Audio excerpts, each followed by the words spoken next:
The best fantasy basketball pickups of week 10. With Luka Doncic missing time now, probably out for a month, Quentin Grimes is going to see increased minutes, 4.4% roster in ESPN fantasy leagues, and we've seen him go off when Luka has missed time in the past. I think he's a solid pickup in deep leagues. Two's got to be Chris Dunn. This guy's a Defensive Player of the Year candidate, but a lot of people aren't watching the Clippers play basketball, but they've got some dogs on defense. They got some guys that can just lock up the opposing team's best player. And Chris Dunn's one of those guys. Clippers are always going to play defense, and Dunn's been an instrumental part of that. 23.2 minutes per game isn't great, but I do expect him, 2.2% roster in ESPN fantasy leagues, to keep it up with 22 fantasy points per game. I only see his role increasing as the season goes on.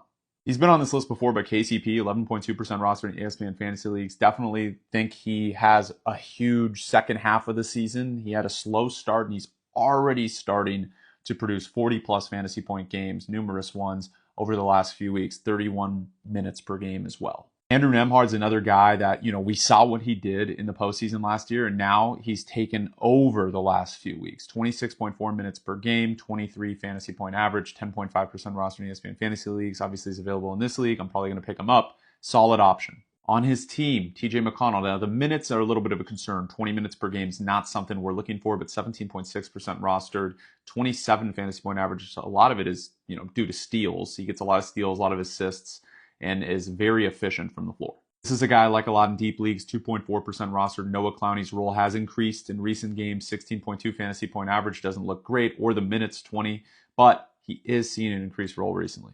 This guy's been solid all year. He's been a starter for the Memphis Grizzlies, but Jalen Wells, 1.8% roster in ESPN fantasy leagues, 19.3 fantasy point average, 25 minutes per game just about. But he's starting, his role continues to increase. This is a very deep Memphis team, but he's an instrumental part of it. Yves Massis should be rostered in most competitive leagues, but for whatever reason, only 19% rostered in ESPN fantasy leagues. 26 fantasy point average, 27 minutes per game. He's the center on the Pelicans. Caleb Martin just came back, and we saw him torch the Celtics, 29.3 minutes per game, 2.5% rostered in ESPN fantasy leagues. Definitely deserves a pickup. And if Dillon Brooks continues to miss time, now he should be back within a few games, but the Rockets have got to see something in this kid who's been balling with Dillon Brooks out, like absolutely taking over games. I think he just had 27 points, 2.3% rostered. Certainly deserves a look. Did I miss anybody? Let me know what you guys think in the comments. Make sure to follow for more fantasy basketball content like this.